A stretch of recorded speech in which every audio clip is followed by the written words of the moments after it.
दोस्तों ये स्टोरी का 5वां भाग है। अगर आपने इस स्टोरी के पिछले वाले भाग नहीं देखे हैं तो हमने प्लेलिस्ट में मेंशन कर दिया है, आप जा करके चेकआउट कर सकते हैं।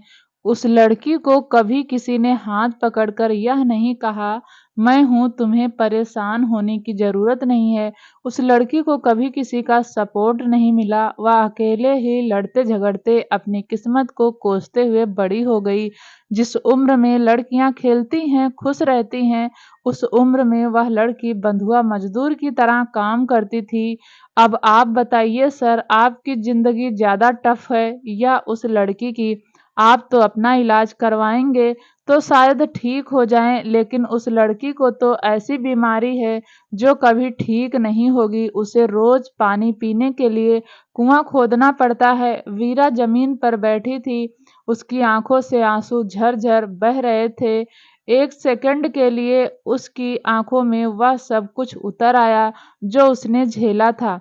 अपनी सौतेली माँ का टॉर्चर, बचपन से काम करना, भूखे रहना, वह सब कुछ उसकी आंखों में एक फिल्म की तरह घूम रहा था। वीरा ने अपनी नजरें उठाकर देखा तो उसे एक आदमी व्हील चेयर पर दिखाई दिया। आंखों में आंसू होने की वजह से उसे सब कुछ धुंधला धुंधला नजर आ रहा था।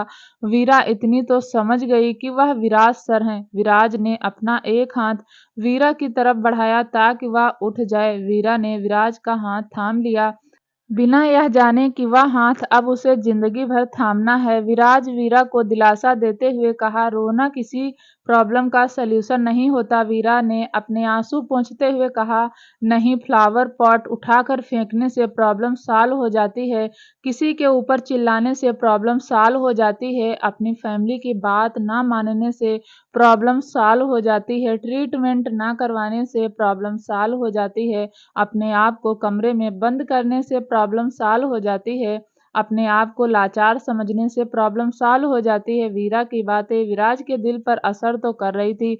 पता नहीं क्यों विराज को हंसी आ गई और विराज ने मुस्कुराकर कहा, तो तुम ताने भी मारती हो?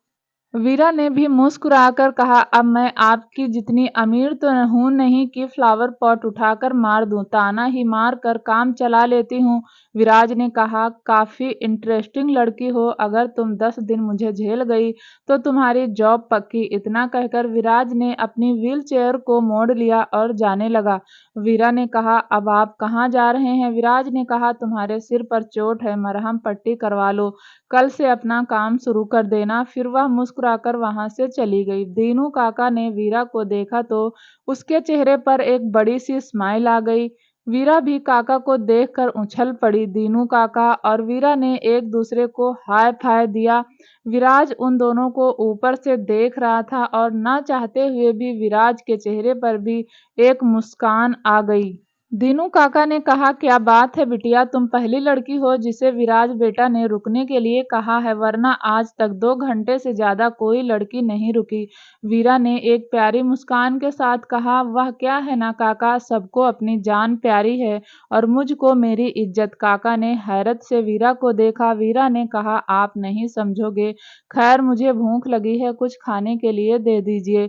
दूसरी तरफ शौर्य सुबह से शाम तक काम ही करता रहा। शौर्य और आर्या दोनों ने मिलकर पूरे गार्डन की सफाई की, फिर पूरा गार्डन डेकोरेट किया। शिवाय तब तक गार्डन में आ गया था।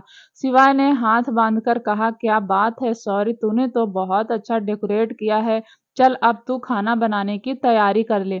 शौर्य ने फिर आर्या को एक चेयर पर बैठाया और बोला, बच्चा मैं खाना बनाऊंगा और तुम यहाँ चुपचाप बैठोगी, ठीक है, कोई शरारत नहीं करनी। आर्या ने छोटे बच्चे की तरह हाँ में गर्दन हिला दी, लेकिन आर्या मानने वालों में से नहीं थी। शौर्य खाना बनाने की तैयारी करने लगा। शौर्य खाना बना रहा था, तभी उसे कुछ याद आया, फ्लैशबैक। शिवाय किचन में कुछ कर रहा था और शौर्य एप्पल उछालकर उसे चिढ़ा रहा था। शिवाय ने कहा, यह तेरी अलग ही जिद है कि तेरे हाथ का ही खाना है, इतने सारे नौकर हैं घर में, कोई भी बनाकर खिला देगा। शौर्य ने एप्पल का बाइट लेते हुए कहा, तूने भी तो कहा था अगर शर्त मैं जीता तो जो मैं कहूंगा तू करेगा। शिवाय ने चिढ़ते हुए कहा, हाँ कहा था, मुझे लगा ज्यादा से ज्यादा कहेगा मेरे साथ मूवी देखने चल, बाइक राइडिंग पर चल या कोई ट्रिप अरेंज कर दे। मुझे क्या पता कि तू मुझे इस किचन में झोंक देगा। यार मुझसे कुछ नहीं होगा, शौर्य ने हंसते हुए कहा, मैंने सुना है सिवाय रघुवंशी पानी भी खुद नहीं पीता, लेकिन आज शर्त हारने की वजह से तुझे मेरे लिए पास्ता बनाना पड़ रहा है। सिवाय प्याज काट रहा था, उसकी आंखों में पानी आ गया था। सिवाय ने चाकू से शौर्य को पॉइंट करते हुए कहा, देख लेना शौर्य, एक दिन ऐसा आएगा कि मैं तुझसे बहुत सारा खाना बनवाऊंगा और तू कुछ नहीं कर पाएगा। तब देखता हूँ तेरी बत्तीसी कितनी हिलती है। तभी सिवाय की उंगली कट गई। शौर्य घबरा गया और उसने झटके से उसकी उंगली अपने मुंह में डालकर पीने लगा। सिवाय ने अपनी उंगली शौर्य के मुंह से निकालकर बोला, तू हिंदी फिल्में ज्यादा देखता है। शौर्य ने हाथ बांधकर कहा, यह सही है, तेरी परवाह भी करूं, ऊपर से तू मुझे सुना दे रहा है। सिवाय ने हंसते हुए कहा, बड़ा आया मेरी उंगली अपने मुंह में डालने वाला। अच्छा हुआ किसी नौकर ने देखा नहीं, वरना तेरे मेरे बारे में कुछ अलग ही सोच लेते। शौर्य चिढ़ गया। शौर्य ने कहा, ज्यादा दिमाग मत चलाओ, चुपचाप से मेरे लिए पास्ता बना। सिवाय ने मुस्कुराकर कहा, अरे यार, तू तो बुरा मान गया, तेरे लिए कुछ भी तो कहेगा तो पास्ता के साथ साथ मैगी भी बना दूंगा। शौर्य ने हैरानी से कहा, सच? सिवाय ने हंसते हुए कहा, हाँ, और क्या 2 मिनट में बन जाएगी। शौर्य और सिवाय फिर दोनों हंसने लगे। Flashback and. शौर्य अभी प्याज काट रहा था और उसका ध्यान पूरे पुरानी बातों पर था। एक वक्त था जब शौर्य और सिवाय की दोस्ती पूरा कॉलेज जानता था। शौर्य का भी ध्यान प्याज में नहीं था, उसकी भी उंगली कट गई। सिवाय ने देखा तो उसके दिल में एक अजीब सा धक्का लगा। सिवाय शौर्य के पास जाना चाहता था लेकिन गया नहीं। उसने पलटकर एक नौकर को बिना वजह डांटते हुए कहा, देखकर काम नहीं कर सकते, अगर लग जाती तो। शौर्य बिना हैरानी से सिवाय को देख रहा था, क्योंकि उसने तो कुछ किया ही नहीं था, फिर वह बिना वजह डांट क्यों रहा था। सिवाय गुस्से में आगे कहा, देख कर काम कर लोगे तो चोट कम लगेगी, लेकिन नहीं, अपने ही ख्यालों में रहते हैं और काम ढंग से करते नहीं। शौर्य ने अपनी उंगली पकड़ रखी थी और वह सिवाय की बातें सुन रहा था। शौर्य ने मन ही मन खुद से कहा, नौटंकीबाज। देखते ही देखते रात हो गई। शौर्य ने अपना काम टाइम से खत्म कर लिया। इस बीच आर्या शौर्य के आसपास ही घूमती रही, कभी उसकी हेल्प करती, कभी उसे तंग करती, लेकिन वह शौर्य से एक सेकंड के लिए भी दूर नहीं हुई। थोड़ी देर बाद सिवाय और राजवीर शौर्य के पास आकर खड़े हो गए। शौर्य पिछले 2 दिन से कंटिन्यू काम कर रहा था, इसलिए बुरी तरह थक गया था, लेकिन जब सिवाय उसके सामने आता था तो उसके अंदर गुस्सा करने की एनर्जी अपने आप आ जाती थी। सिवाय ने आर्या को देखकर कहा, पार्टी शुरू होने वाली है, तुम मेरे कमरे में चली जाओ, तुम्हारा यहाँ कोई काम नहीं। आर्या ने तो हाँ में गर्दन हिला दी, लेकिन शौर्य ने अपनी सुलगती हुई आंखों से सिवाय को देखा और बोला, मेरी बहन कहीं नहीं जाएगी, वह यहीं मेरे साथ रहेगी, मुझे इस पर यकीन नहीं है। सिवाय ने एक स्माइल करके राजवीर को देखा और चला गया। राजवीर ने कहा, शॉर्ट समझने की कोशिश करो, ओबराय ब्रदर्स भी आएंगे और यहाँ सारे जेंट्स होंगे, सिवाय को उनके साथ कोई डील करनी है। ऐसे में तेरी बहन का इस पार्टी में रहना ठीक नहीं है, समझने की कोशिश कर और लिटिल गर्ल को मेंशन के अंदर जाने दे। शौर्य ने आर्या को अपनी तरफ करते हुए कहा, मेरी बहन मेरे सामने रहेगी तो मुझे संतोष रहेगा, अगर उसे मेरे सामने कोई कुछ कहेगा तो मैं उसे बचा सकता हूँ, लेकिन अगर मेंशन के अंदर उसके साथ कुछ गलत हो गया तब क्या होगा? क्या तुम उसकी जिम्मेदारी लेते हो? जब मैं मेंशन में आया था तब मैंने आर्या को सिवाय के कमरे से निकलते हुए देखा था। मुझे तो यह भी नहीं पता कि सिवाय ने मेरी बहन के साथ कुछ किया है या नहीं। मैं अपनी बहन को खुद से दूर नहीं करूंगा, मुझे सिवाय पर यकीन नहीं। राजवीर ने कहा, मानता हूं कि तेरी और सिवाय की दुश्मनी बढ़ती जा रही है, लेकिन क्या तुझे सिवाय पर यकीन नहीं है? उसने तेरी बहन के साथ कुछ नहीं किया होगा।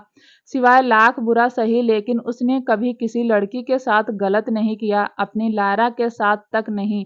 शौर्य कहीं न कहीं राजवीर की बात से एग्री कर रहा था, क्योंकि शौर्य सिवाय को जानता था।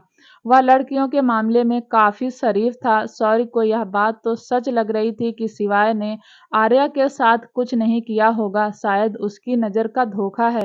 राजवीर ने फिर कहा, 2 बजे तक पार्टी खत्म हो जाएगी, उसके बाद मैं खुद लिटिल गर्ल को मेंशन के बाहर ले आऊंगा, समझने की कोशिश कर। हर टाइप का आदमी आएगा, पता नहीं किसकी नजरें कैसी होंगी, लिटिल गर्ल पार्टी में सेफ नहीं है। प्लीज उसे मेंशन के अंदर जाने दे। शौर्य को भी राजवीर की बात सही लग रही थी।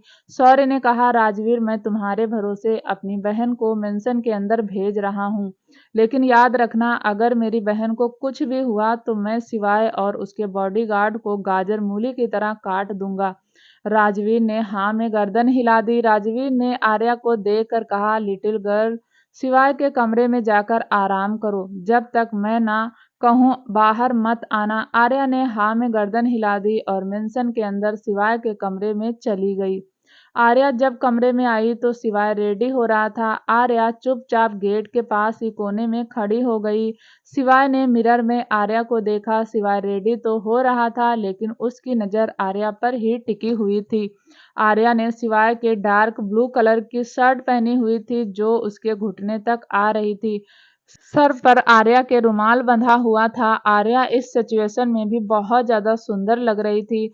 सिवाय पिछले आधे घंटे से मिरर के सामने खड़ा होकर कुछ ना कुछ कर रहा था। सिवाय रेडी तो बहुत देर का हो गया था, लेकिन आर्या को निहारने का बहाना ढूंढ रहा था।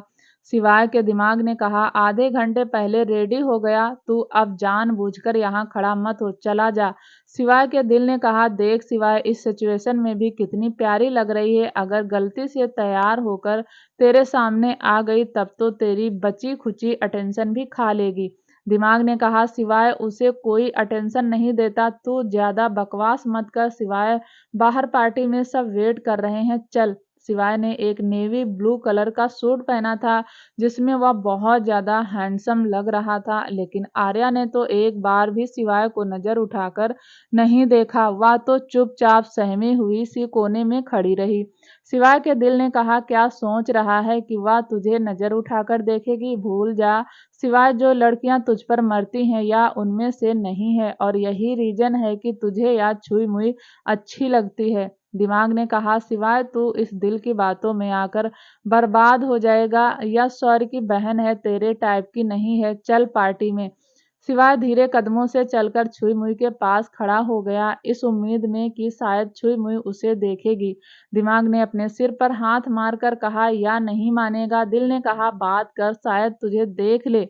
सिवाय फिर आर्या के थोड़ा और करीब चला गया, लेकिन आर्या तो बिना किसी भाव के चुपचाप आंखें झुकाए खड़ी थी। आर्या को तो कुछ महसूस ही नहीं हो रहा था, वह बस सिवाय से डरती थी। सिवाय छुई मुई के इतना करीब चला गया कि उसकी गर्म सांसें छुई मुई की गर्दन पर पड़ने लगी, लेकिन छुई मुई ने अब तक सिवाय को नजर उठाकर नहीं देखा। सिवाय ने धीरे से आर्या के कान में कहा, छुई मुई मैं कैसा लग रहा हूँ? लेकिन आर्या ने उसकी बातों का कोई जवाब नहीं दिया। सिवाय ने अपने एक हाथ से छुई मुई के चेहरे को छुआ और थोड़ा सा ऊपर किया। आर्या ने कसकर आंखें बंद कर दी। सिवाय आर्या को इतने करीब से देख रहा था तो उसके दिल में प्यार का झुनझुना बज रहा था।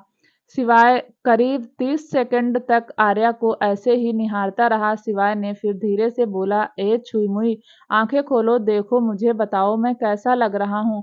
लेकिन आर्या ने अब भी आंखें नहीं खोली। सिवाय धीरे धीरे आर्या के और ज्यादा करीब चला गया। सिवाय ने ना चाहते हुए भी आर्या की नाक पर हल्का सा किस कर दिया। सिवाय के होंठ आर्या के होंठों की तरफ झुक रहे थे, तभी सिवाय का फोन वाइब्रेट होने लगा।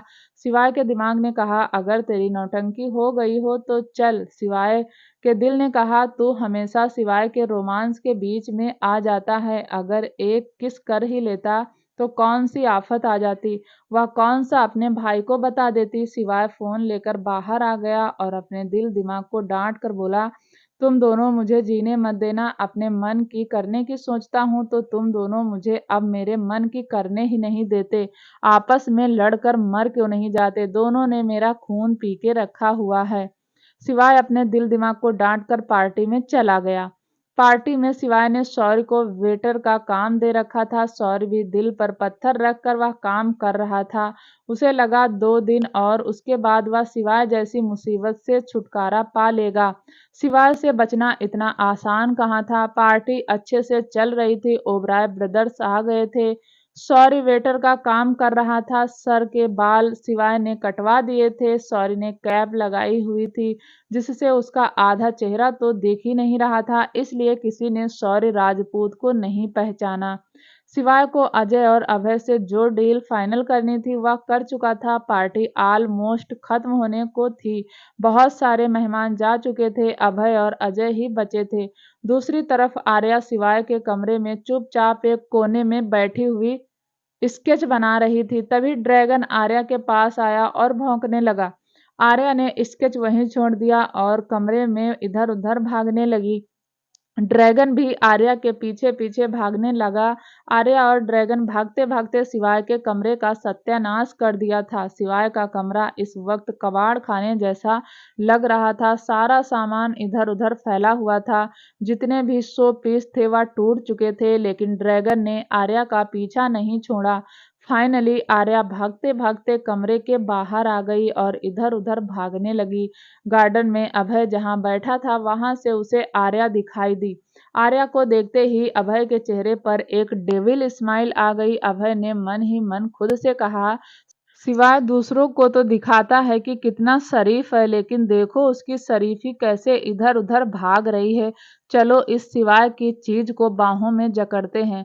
वैसे भी लगता है कमसिन कली है, चलो इसे तोड़ देता हूँ। अभय अपनी जगह से उठकर मेंशन में चला गया और किसी ने नोटिस भी नहीं किया। आर्या अभी ड्रैगन से भागती हुई इधर उधर घूम रही थी और अचानक से वह अभय से जा टकराई।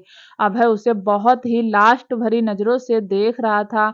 आर्या अभय से दूर हुई। अभय ने उसका हाथ पकड़ लिया। अभय ने कहा, तुम बस शिवाय को खुश करोगी, मुझे नहीं। अगर तुम मुझे खुश कर दोगी तो मैं शिवाय के साथ एक बड़ी डील साइन कर लूंगा, जिससे शिवाय को बहुत प्रॉफिट होगा। तुम्हारी वैल्यू शिवाय की नज़रों में और ज़्यादा बढ़ जाएगी।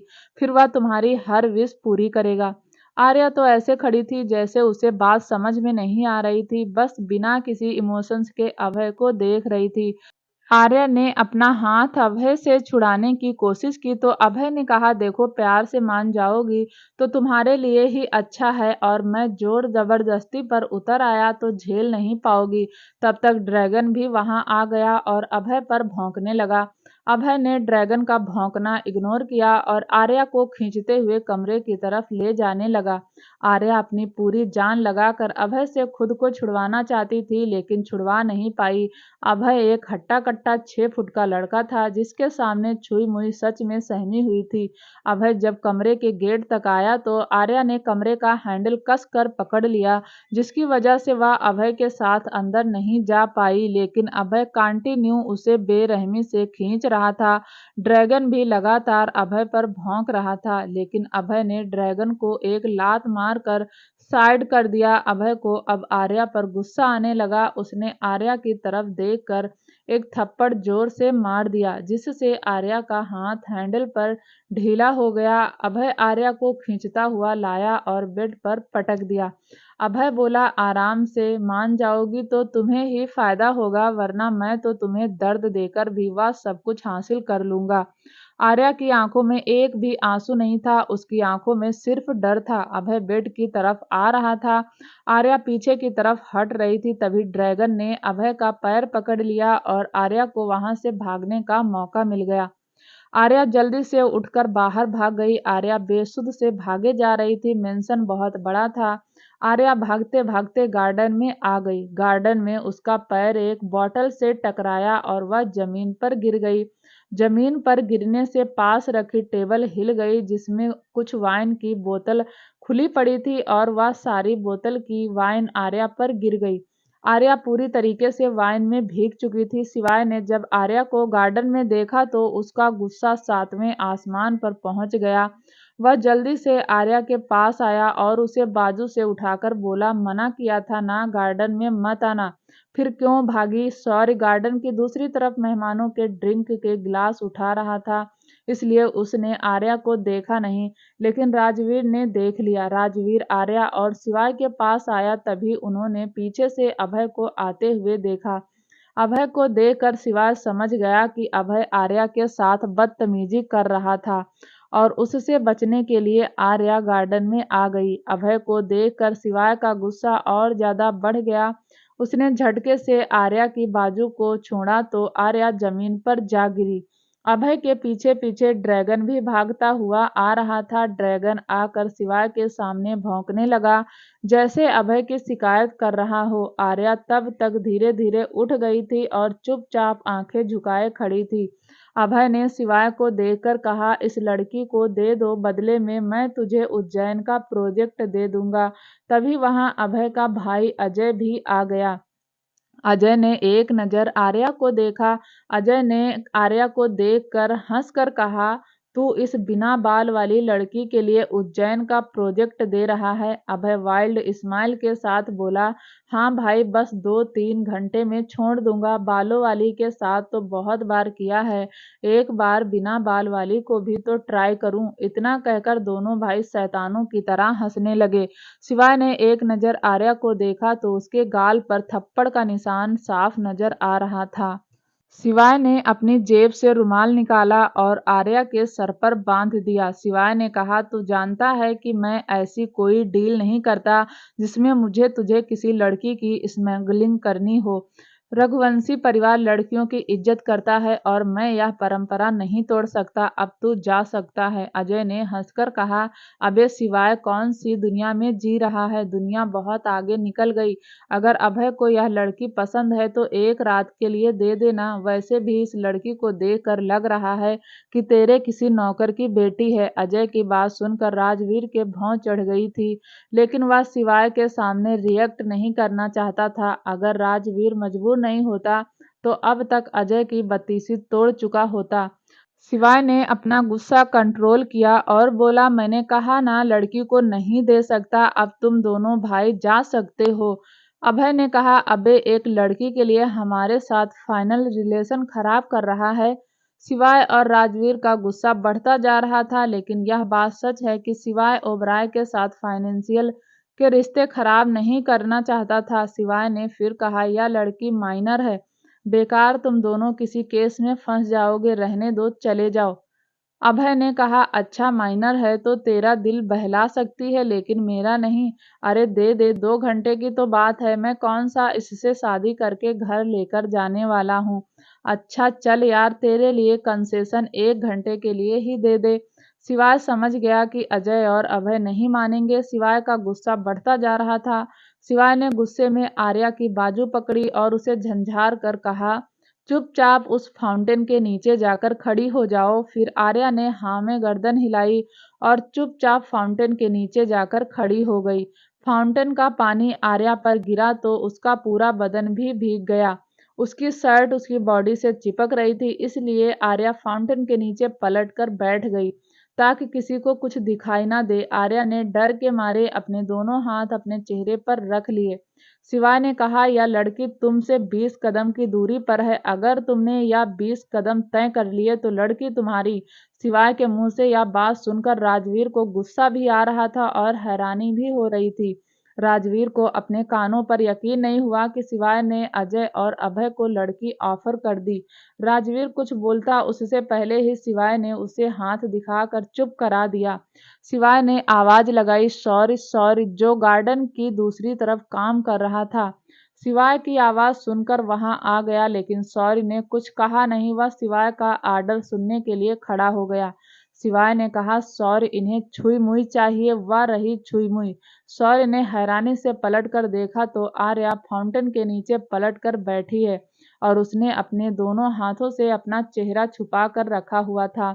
सौर्य आर्या की बस पीठ देख रहा था। सौर्य कुछ रिएक्ट करता उससे पहले ही अजय ने अभय से कहा, अब देख क्या रहा है, ले आओ उस लड़की को। अभय ने जैसे ही पहला कदम रखा, सौर्य ने एक पंच उसके मुंह पर मार दिया। अजय ने हैरानी से सौर्य को देखा, बोला, वेटर की इतनी हिम्मत कि मेरे भाई को हाथ लगाए। इतने में सौर्य ने अजय के मुंह पर भी एक पंच जड़ दिया। सौर्य कराटे चैंपियन था। सौर्य ने अभय और अजय को बुरी तरह मारना शुरू किया, लेकिन गुस्से में एक भी शब्द उन दोनों को नहीं बोला। सौर्य अंदर ही अंदर इस बात से सुलग रहा था कि उन दोनों भाई ने उसकी बहन पर गंदी नजर डाली। अभय और अजय दोनों शौर्य से बुरी तरह पिट रहे थे। अजय और अभय के बॉडीगार्ड अभय और अजय को पीटता हुआ देख रहे थे। अभय ने अपने एक बॉडीगार्ड को देखकर कहा, देख क्या रहे हो, मारो इसे। बॉडीगार्ड हरकत में आए और शौर्य को मारने के लिए आगे बढ़ने लगे। शौर्य ने उन चारों बॉडीगार्ड को भी एक एक करके जमीन पर पटक दिया था। शिवाय तो पॉकेट में हाथ डालकर बस फाइटिंग देख रहा था। शौर्य ने अकेले ही अजय, अभय और उनके चारों बॉडीगार्ड को पीट पीट कर अधमरा कर दिया था। शौर्य जैसे ही सबको मार कर आर्या के पास जाने लगा, अजय ने उसके पीछे बोतल से वार किया, लेकिन बोतल शौर्य के सिर पर लगती उससे पहले ही शिवाय ने पकड़ लिया। शिवाय ने अजय को एक पंच मारकर कहा, शेर अकेला लड़ रहा था और तुम कुत्ते झुंड में फिर भी बेईमानी पर उतर आए। शौर्य ने पलटकर शिवाय को देखा। शौर्य गुस्से में शिवाय को बहुत कुछ कहना चाहता था, लेकिन उसने कुछ कहा नहीं। शौर्य आर्या के पास गया। आर्या अभी भी चुपचाप मुंह छुपाए बैठी थी। शौर्य ने आर्या को हाथ लगाकर कहा, बच्चा उठो। आर्या उठ गई। शौर्य ने आर्या के गाल की तरफ देखा, जिस पर थप्पड़ का निशान साफ नजर आ रहा था। शौर्य की एक आंख से आंसू गिर गया। शौर्य ने मन ही मन खुद से कहा, पता नहीं बच्चा, मैं तुम्हें कब तक बचा पाऊं। कभी कभी डर लगता है कि तुम्हारी माँ से किया हुआ वादा टूट न जाए। शौर्य ने अगले ही पल मन को समझा लिया और बोला, बस 2 दिन और फिर हम इस प्रॉब्लम से बाहर आ जाएंगे। आर्या ने कसकर शौर्य को गले लगा लिया। आर्या ठंड से कांप रही थी। शौर्य को उम्मीद भी नहीं थी कि शिवाय उसकी हेल्प करेगा। शौर्य ने अपनी शर्ट निकाली और उससे आर्या के हाथ और पैर को पोंछने लगा। शौर्य की बॉडी शिवाय देख रहा था। शिवाय ने मन ही मन कहा, इसने तो मुझसे ज्यादा अच्छी बॉडी बना ली, बहुत कमीना है, मुझसे 1 घंटा जिम ज्यादा करता है। शिवाय ने राजवीर को देखकर कहा, इन लोगों को मेंशन से बाहर फेंको। शिवाय अपने कमरे में चला गया। राजवीर ने बॉडीगार्ड को इशारा किया। बॉडीगार्ड ने अभय, अजय और उसके बॉडीगार्ड को मेंशन से बाहर निकाल दिया। राजवीर ने आर्या को देखकर कहा, सर्वेंट क्वार्टर में कपड़े हैं, जाकर पहन लो। आर्या ने हाँ में गर्दन हिलाई और सर्वेंट क्वार्टर में जाकर शिवाय का लोअर टी शर्ट पहनकर आ गई। पार्टी के सारे लोग जा चुके थे। आर्या और शौर्य गार्डन साफ कर रहे थे। शिवाय उन दोनों को अपने कमरे की बालकनी से देख रहा था। शिवाय की नजर बार बार आर्या के गाल पर जा रही थी, जहां उसने थप्पड़ का निशान देखा था। शिवाय के दिल में एक अजीब सी बेचैनी हो रही थी। शिवाय आर्या को काम करते हुए देख रहा था तो उसे कहीं न कहीं तकलीफ हो रही थी। दूसरी तरफ दिव्यांश आज दृष्टि के पास नहीं गया। वह स्टडी रूम में ही लैपटॉप पर काम कर रहा था, लेकिन उसका ध्यान काम पर नहीं था। उसके ख्यालों में रिया की जगह दृष्टि ने ले ली थी। दिव्यांश काम में ध्यान लगाने की कोशिश तो कर रहा था, लेकिन हर बार नाकाम हो रहा था। उसका ध्यान बार बार दृष्टि के मासूम चेहरे पर जा रहा था। वह आंखें बंद करता तो भी उसे दृष्टि दिखाई देती और आंखें खोलता तब भी पर उसे दृष्टि ही दिखाई देती। दिव्यांश अपने दिल में एक अजीब सी बेचैनी महसूस कर रहा था। दिव्यांश अपनी फीलिंग्स को रोक रहा था। दिव्यांश दृष्टि के पास जाना चाहता था, लेकिन जा नहीं पा रहा था। दूसरी तरफ दृष्टि दिव्यांश का वेट कर रही थी। दृष्टि दिव्यांश का वेट क्यों कर रही थी, दृष्टि भी नहीं जानती थी। दृष्टि और दिव्यांश के बीच पिछले 2 दिन से कोई बात नहीं हुई। दृष्टि और दिव्यांश के बीच पहली मुलाकात में ही बातें हुई थी, या कह सकते हैं आर्गुमेंट हुई थी। उसके बाद दोनों के बीच बस खामोशी थी और फिजिकल रिलेशन। दृष्टि के मन में भी हजार फीलिंग्स उमड़ रही थी, जिससे दृष्टि दबाना चाहती थी। हो ना हो, दृष्टि के दिल में दिव्यांश के लिए जगह बन गई थी और दिव्यांश के दिल में तो दृष्टि के लिए घर ही बन गया था। लेकिन दिव्यांश अपनी फीलिंग्स को दबाना चाहता था। वह मानने के लिए तैयार ही नहीं था कि उसे दृष्टि अच्छी लगने लगी। अभी तो दोनों ने सिर्फ 2 ही दिन बिताए थे और उन्हें एक दूसरे से लगाव हो गया था। दृष्टि को दिव्यांश के बारे में सोच सोचकर घुटन महसूस होने लगी। दृष्टि ने बबीता आंटी को आवाज लगाई, लेकिन शायद बबीता आंटी मेंशन में नहीं थी। दृष्टि अंदाजे से कमरे से बाहर चली गई और सीढ़ियों से होते हुए गार्डन में आ गई। दृष्टि ने फिर से बबीता आंटी को आवाज लगाई, लेकिन इस बार भी उसे आवाज के बदले कोई जवाब नहीं मिला। दूसरी तरफ दिव्यांश भी आज स्टडी रूम में बेचैन घूम रहा था। वह आंखें बंद करता तो उसे दृष्टि दिखाई देती, फिर झटके से आंखें खोल देता। दिव्यांश को समझ नहीं आ रहा था उसके साथ क्या हो रहा है, लेकिन दिव्यांश ने डिसाइड कर लिया था कि वह दृष्टि के पास नहीं जाएगा। दिव्यांश को धीरे धीरे महसूस हो रहा था कि उसने दृष्टि के साथ गलत किया है। दिव्यांश को गिल्ट हो रहा था, लेकिन उसकी कोई भी फीलिंग्स उसके ऊपर प्रॉपर हावी नहीं थी। वह अपनी फीलिंग्स को लेकर कंफ्यूज था। दूसरी तरफ दृष्टि गार्डन में धीरे धीरे घूमने लगी। दृष्टि की साड़ी का पल्लू हवा से उड़ रहा था। दृष्टि ने ध्यान नहीं दिया और वह दिव्यांश के ख्यालों में डबडबाई हुई स्विमिंग पूल के पास पहुंच गई। दृष्टि दिव्यांश के ख्यालों में पुल के आसपास चक्कर लगाने लगी थी। उसने महसूस ही नहीं किया कि वह पुल के पास खड़ी है। अगले ही पल दृष्टि का पैर स्लिप हो गया और वह पुल में जा गिरी। दृष्टि पुल में जैसे ही गिरी, उसने अपने हाथ पैर मारने शुरू कर दिए। दृष्टि चिल्लाना चाहती थी, लेकिन उसके मुंह में पानी भर गया था, जिसकी वजह से वह चिल्ला भी नहीं पाई। दृष्टि कंटिन्यू अपने हाथ पैर मारे जा रही थी। मेंशन में कोई नौकर नहीं था। शायद बबीता आंटी भी आज मेंशन में नहीं थी। मेंशन में बहुत शांति थी, जिसकी वजह से दिव्यांश के कानों में पानी की हल्की हल्की आवाज आ रही थी। दिव्यांश को समझते देर नहीं लगी कि शायद बाहर कोई प्रॉब्लम है, और अगले ही पल दिव्यांश के दिल ने कहा, कहीं दृष्टि को कुछ हो तो नहीं गया। दिव्यांश स्टडी रूम से भागता हुआ बाहर आया तो उसने पुल में दृष्टि को छटपटाते हुए देखा।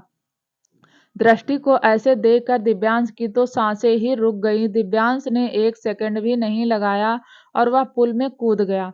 दिव्यांश ने दृष्टि को पानी से निकाल दिया। दृष्टि की साड़ी दृष्टि के बॉडी से चिपक गई थी और दृष्टि ठंड के मारे कांप रही थी।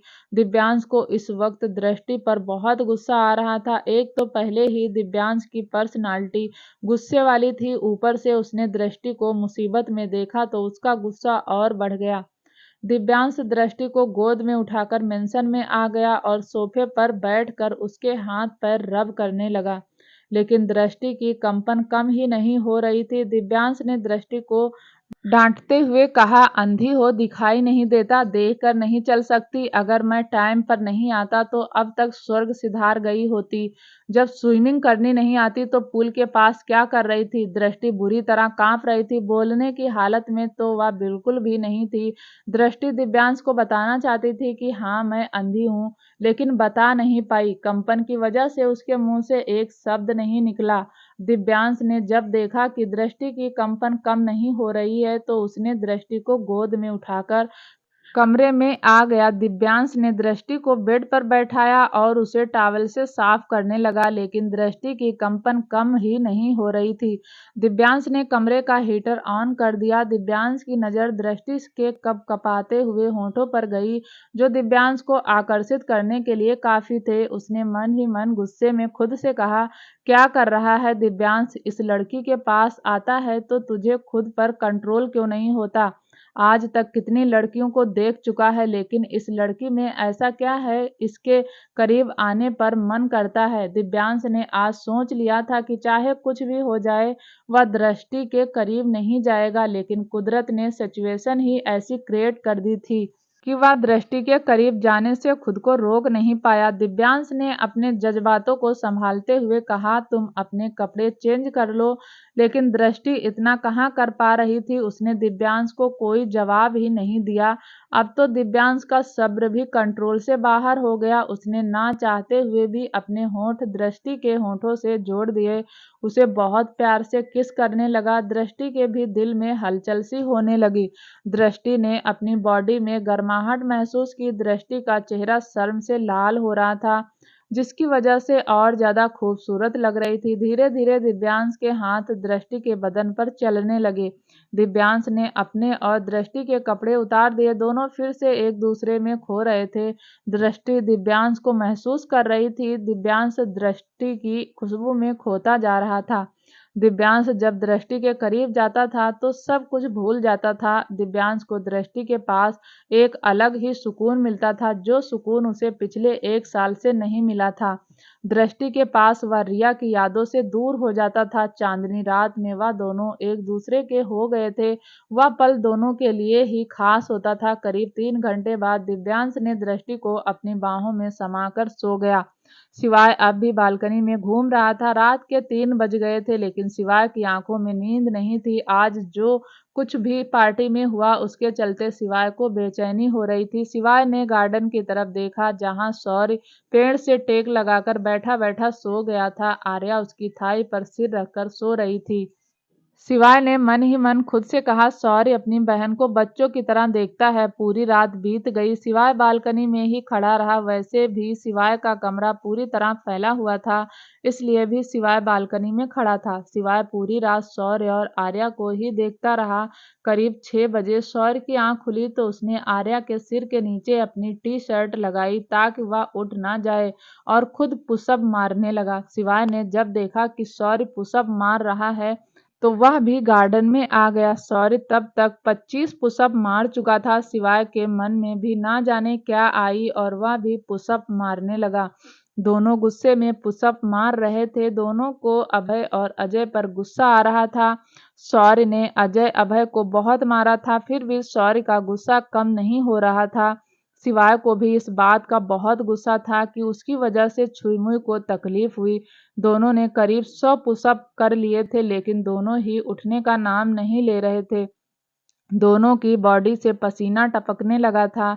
शौर्य और शिवाय दोनों ने 150 पुशअप कर दी थी, लेकिन दोनों में से कोई भी अब तक उठा नहीं था। दोनों एक दूसरे को हराने पर तुले थे। शौर्य ने मन ही मन कहा, आज तक तो मुझसे जीत नहीं पाया तो अब कैसे जीतेगा। शिवाय ने मन ही मन कहा, खुद से जो अब तक नहीं हुआ वह अब होगा। आज तो मैं तुझे हरा कर ही रहूंगा। तभी ड्रैगन गार्डन में आ गया और वह आर्या को सोता हुआ देखकर भौंकने लगा। आर्या डर कर उठ गई। आज वह फिर से ड्रैगन से डर कर इधर उधर भागने लगी। बात यह थी कि ड्रैगन आर्या से दोस्ती करना चाहता था, लेकिन आर्या तो हमेशा ड्रैगन को देखकर डर जाती थी। शौर्य ने आर्या को इधर उधर भागते हुए देखा तो उठ गया और शिवाय खुश हो गया। शिवाय के दिमाग ने कहा, ज्यादा खुश मत हो। उसकी बहन डर रही थी, इसलिए वह उठ गया और वैसे भी तेरे आने से पहले भी वह मार रहा था। दिल ने कहा, जो भी हो जीता तो शिवाय ही है। 2 पुशअप व एक्स्ट्रा करके शिवाय भी उठ गया। शिवाय ने टॉवेल से अपनी बॉडी साफ करते हुए शौर्य से कहा, आज गार्डन की सफाई करने के बाद तू मेरे साथ ऑफिस चल रहा है। शौर्य ने कुछ नहीं कहा, वह बस आज का और कल का दिन गिन रहा था। शिवाय ने कहा, गार्डन साफ कर ले, मैं कपड़े भिजवा देता हूँ, रेडी होकर मेरे साथ ऑफिस चल। आज ग्रुप ऑफ इंडस्ट्रीज की प्रेजेंटेशन है जिसे तू देगा, और ध्यान रखे अगर तूने प्रेजेंटेशन सही नहीं दी और मुझे यह कॉन्ट्रैक्ट नहीं मिला तो तेरे लिए अच्छा नहीं होगा। शौर्य ने कुछ नहीं कहा। उसकी चुप्पी का मतलब शिवाय समझता था कि वह तैयार है।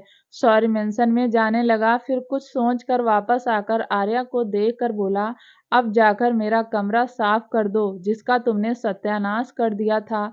शौर्य ने कहा, मैं कर दूंगा। शिवाय बोला, तुम गार्डन साफ करोगे, फिर मेरा कमरा साफ करोगे, उसके बाद ऑफिस जाओगे। मुझे ऑफिस अभी जाना है तो तुम गार्डन साफ करोगे।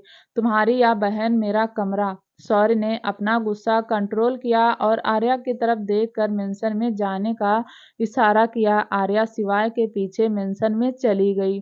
क्या शिवाय आर्या को देखकर खुद को कंट्रोल कर पाएगा? क्या शिवाय शौर्य के प्रेजेंटेशन से खुश होगा? क्या दृष्टि बता पाएगी कि वह अंधी है? क्या होगा आगे जानने के लिए दोस्तों प्लीज चैनल को लाइक शेयर सब्सक्राइब जरूर करें ताकि जब भी वीडियो डालें आपको नोटिफिकेशन तुरंत मिले। तब तक के लिए नमस्कार, धन्यवाद।